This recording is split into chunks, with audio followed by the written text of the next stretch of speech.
Burhanine. Epsilon long live, long live, long live. Epsilon long live, long live, long live. Epsilon long live, long live, long live. Epsilon long live, long live, long live. We want justice, justice, justice. We want justice, justice, justice. We want justice, justice, justice. दिनैनि बे मोनाबिलि समाव जों बयबो मिथिगौ गवालपारायाव जालांनाय जिहेतु रेप केस आरो मार्डार केस दा बेखौ लानानै दुलाराय बर' फरायसा आफादा खुद्रिसारनाय एबा रेलिनि हाबाफारिखौ जोङो सिगाङावबो लाखांदों आरो दिनै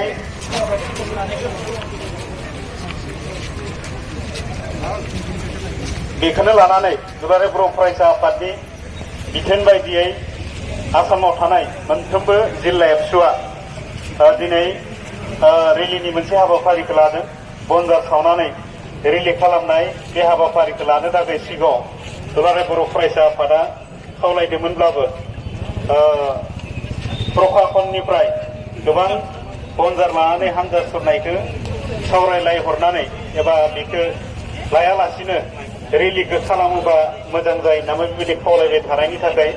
दुलाराय बर' फरायसा आफादा मोनफ्रोमबो जिल्ला एबसुखौ बिथोन हरफैनाय जादों जे जोङो बनजार सावनायखौ एसे नेमखौल' खालामनानै जोङो बे रेलिखौ बनजार लायालासिनो खालामनाय बे हाबाफारिखौ लादों बिथांमोननि खावलायनायनि थाखाय जे दुलाराय बर' फरायसा आफादा गवालपारानि जि रेप केस आरो जाय मार्डार केस जालांबाय दा बेखौ लानानै दुलाराय बर' फरायसा आफादा दिनैसिमबो जिरायनायनि बाथ्रा गैया आरो दुलाराय बर' फरायसा आफादनिसिम बिथां प्रशासननिफ्राय फोरमायहरदों जे बिथांमोनखौ जायफोर रेप केसाव लोब्बा दङमोन एबा मार्डार केसाव लोब्बा दङमोन बिथांमोनखौ इजियावनो हगारनाय बेबायदि बिथांमोनाबो सानाखै होननानै बुंदों दा निस्सय खम समनि गेजेरावनो बिथांमोनखौ पानिशमेन्ट होनायनि थाखाय बे मोनसे प्रसेसआबो सोलिबाय थादों होननानै दुलाराय बर' फरायसा आफादनिसिम फोरमायदों आरो बे हाबाफारियावनो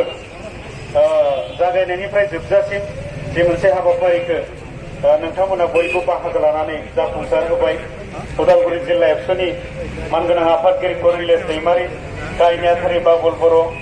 आरो बोसोनगिरि बाबुराम दैमारिजों लोगोसे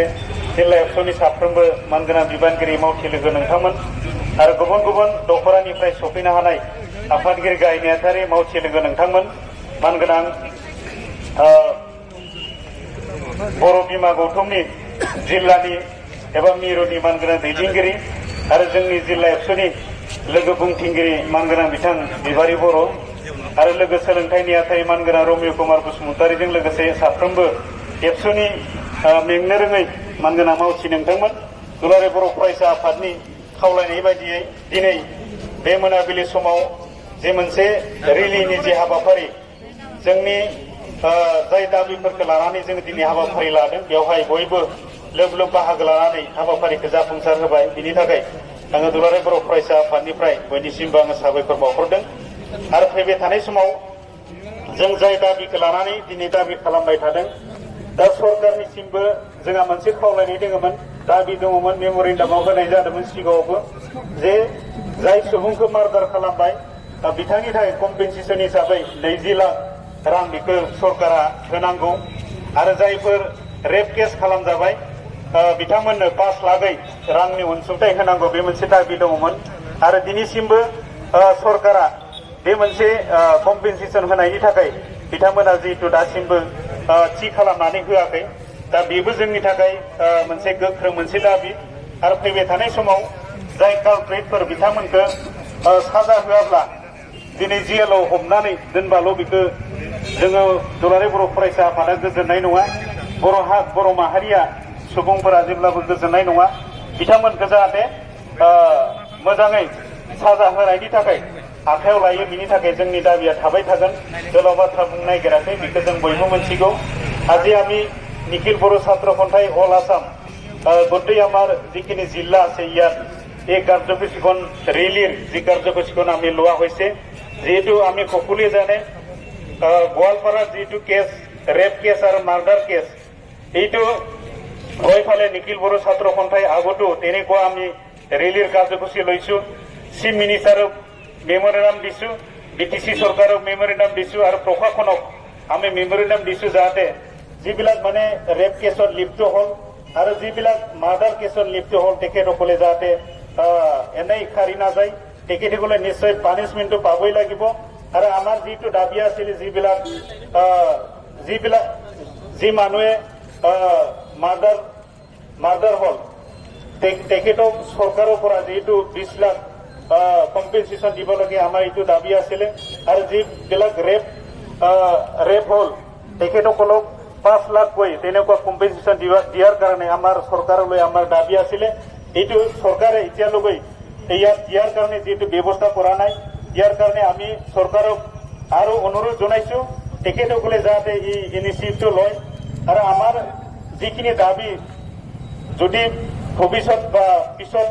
যেহেতু মানি নলয় আৰু আমি তেনেকুৱা কাৰ্যসূচী লোৱাৰ কাৰণে আমি নিশ্চয় সিদ্ধান্ত লোৱা বাধ্য হ'ব ইয়াৰ কাৰণে চৰকাৰক অনুৰোধ জনাইছো আমাৰ যিখিনি দাবী আছে এই দাবীবিলাক যাতে পূৰণ কৰি দিয়ে ইয়াৰ কাৰণে মই আজিৰ এই কাৰ্যসূচীৰ যোগেদি চৰকাৰক মই অনুৰোধ জনাইছো আৰু আজিৰ এই কাৰ্যসূচী চলাই নিয়াত আমাৰ ডিষ্ট্ৰিক্টৰ যিখিনি প্ৰশাসন তেখেতসকলে আমাক সহায় কৰিলে ইয়াৰ কাৰণে মই নিখিল বড়ো ছাত্ৰ সন্থাৰ হৈ মই ধন্যবাদ যাচিছো আমাৰ এই অঞ্চলৰ সকলোৱে নিশ্চয় গম পাইছে আমাৰ যিহেতু নিখিল বড়ো ছাত্ৰ সন্থাই আজি মাত্ৰ প্ৰগ্ৰাম লোৱা নাই আগতো আমি তেনেকুৱা ৰেলীৰ প্ৰগ্ৰাম লৈ ফালে আমি চৰকাৰক অনুৰোধ জনাইছো আৰু এটা নিন্দনীয় যিটো আমাৰ ডিষ্ট্ৰিক্টত যোৱাকালি তেনেকুৱা ৰেপ কেছ হৈ গ'ল এইটো আমি ধিক্ষাৰ দিছো যিবিলাক ৰেপ কেছত লিপ্ত হ'ল তেখেতসকলেও যাতে এনেই যাতে খাৰি নাযায় ইয়াৰ কাৰণে প্ৰশাসনে নিশ্চয় দায়িত্ব ল'ব লাগিব এইবিলাক আমাৰ যিটো কাৰ্যকলাপ আমাৰ ডিষ্ট্ৰিক্টত যাতে পুনৰ আৰু তেনেকুৱা নহয় ইয়াৰ কাৰণে সকলো আমাৰ প্ৰশাসনে নিশ্চয় ব্যৱস্থা কৰিব লাগিব ব্যৱস্থা ল'ব লাগিব তেতিয়াহ'লে আমাৰ এই অঞ্চলৰ ৰাইজে নিশ্চয় শান্তি হ'ব ইয়াৰ কাৰণে মই অনুৰোধ জনাইছো বিশেষভাৱে ক'বলৈ বিচৰা সকলো ইয়াত যি আমাৰ কাৰ্যসূচীখন ভাগ লৈ ফালে